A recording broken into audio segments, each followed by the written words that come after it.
Hello, good day mga boss, Chair ulit ng DIY Kurips. So ngayon, i-install na natin tong projection light natin, ano. So ito yung meron logo ng Toyota. Doon sa previous video, pinakita ko sa inyo kung paano ko nilagyan ng wire to. Niready ko para dun sa installation natin ngayon. Ngayon, ikakabit na talaga natin siya. Yan. So, syempre ang una, kailangan nyo munang baklasin yung door panel nyo. Kasi,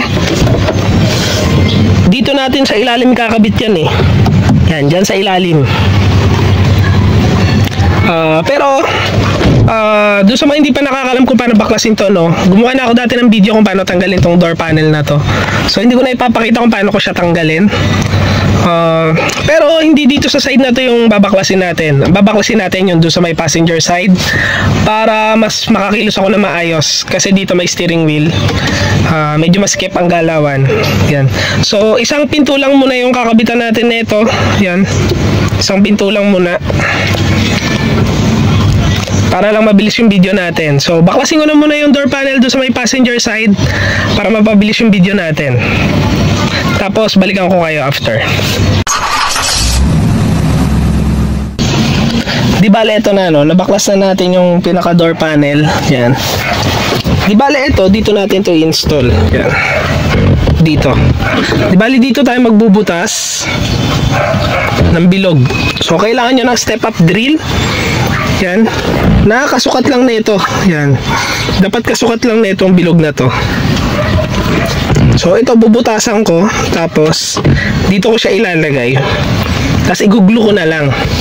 Tapos ito kasi napaghandaan ko na to before eh. So kung mapapansin nyo, meron rin akong pailaw dito sa baso. Yan.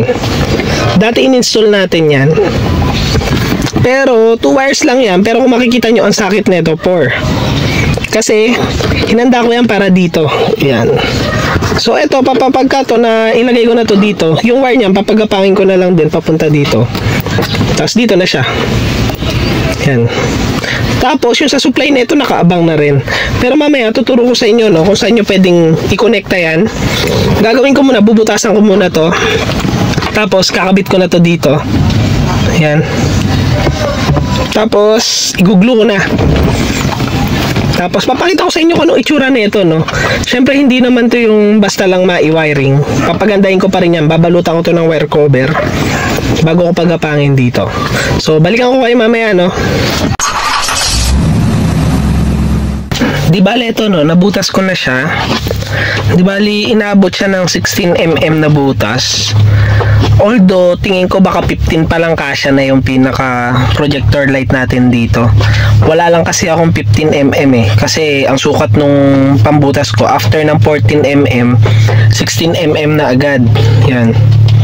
So, nung sinukat ko naman siya, medyo okay pa naman siya. Hindi naman siya ganun kaluwag talaga. Pero tingin ko mas maganda sana kung 15mm yung naipambutas para medyo masikip-sikip doon sa projector light. Bale, ito siya, no? Yan. Tapos, lalagay natin dito. Yan. Medyo sakto pa naman siya. Yan. Kita nyo medyo may kapit pa siya, oh. Yan. Tapos, lalagyan ko na lang ng glue. Tapos, ito, pagsasamahin ko sila para maganda yung wire. Dito na lang. Yan. Tapos, make sure lang na tama yung pagkakakabit nyo ng ilaw. Kasi baka mamaya, mapabaliktad yung pagkakalagay nyo ng ilaw. Siyempre, yung Toyota, nakabaliktad. Hindi mababasa ng tama. Yan. Pero ito, chinek ko na kasi, dapat ganito yung way ng pagkakakabit sa kanya. Kasi, pagka kinabit ko siya ng papaganito, nakabaliktad yung Toyota. So, papaganito dapat. Yan. Di bale ito, iguglo ko na to, tapos pagsasamahin ko na yung wire nito. Tapos diretso na sila dito sa socket na to. Pakita ko sa inyo mamaya, no, pagka nagawa ko na.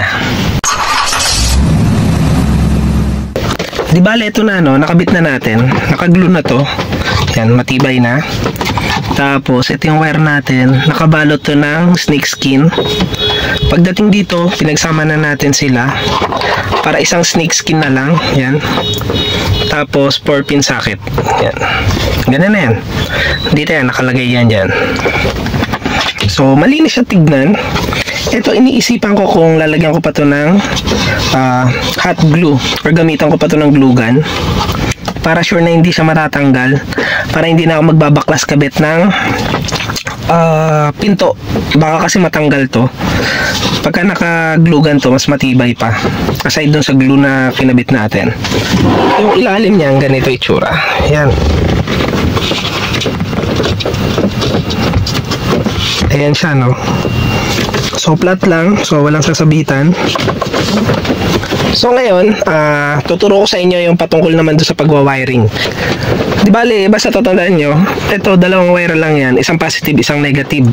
Yung positive, itap nyo sa positive ng battery. Gamitan nyo lang ng 3 amperes na fuse. Pag samasamahin nyo lahat ng positive, nung ganito nyo, kung 4 na pinto yung lalagyan nyo, pag samasamahin nyo yung 4, tapos padaanin nyo sa isang 3 amperes na fuse, tap nyo sa positive ng battery. Yung negative, lalagay natin yan sa door switch. So, tuturo ko sa inyo. Di bale, ito na yung pinakapinto natin, ano. So, ito yung nakaabang kong socket. Yan. So, na-prepare ko na kasi to before pa. In-anticipate ko na kasi na mag-i-install ako noon. So, nakahanda na yan.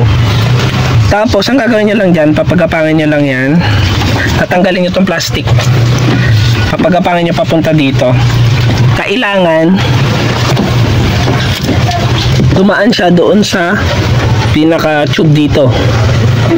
Tong tube na to. So, tatagos yan papunta dito sa ilalim. Yan. Tapos yan, pwede nyo nang padiretsuhin papunta ng positive ng battery. Para meron na siyang positive supply. Ang kailangan nyo malaman ngayon is yung sa negative supply. Kasi ayun yung magti-trigger sa kanya para iilaw siya. So, saan nyo ba kukuhain yung negative supply? Kukuhain nyo yun dito sa door switch. Ito yung tinatawag natin na door switch. Yan. Isang wire lang yan. Doon nyo itatap yung negative nyo. Kailangan nyo itap doon yung negative. Para every time na bubuksan nyo yung pinto nyo, iilaw siya. Kasi pagka sinasara nyo yung pinto nyo, ito napipindot. Pagka nakaganyan, ibig sabihin hindi connected yung negative nyo sa body ground or sa negative supply. Kaya hindi siya iilaw. Pero pagka binuksan nyo na yung pinto nyo, maa-unpress to. Ang mangyayari, kukonekta na yung pinaka negative supply nyo papunta doon sa may LED. So, ganun lang siya nagwo-work, ano. Ang gagawin ko ngayon, i-assemble ko na muna yung pinto, tapos check na natin kung gagana siya. Ito na, di bali nakabit na natin yung projector light with logo. Yan, so gabi na. So check natin, no, kung ano yung magiging itsura niya. Di bali ito yung pinakapinto. Pagka binuksan natin, yan. So meron akong light dito sa may bottle holder. Ito naman yung logo projector natin nasa ibaba. Yan, no. Yan. So pagka sinara ko yung pinto, yan. May timer delay yan kasi nakapatay yung makina. Pero pagka nakabukas yung makina, basta pagka sinara mo yung pinto, automatic yan mamamatay. So may timer delay lang yan. Yan, o, namatay na. So try natin buksan yung pinaka makina.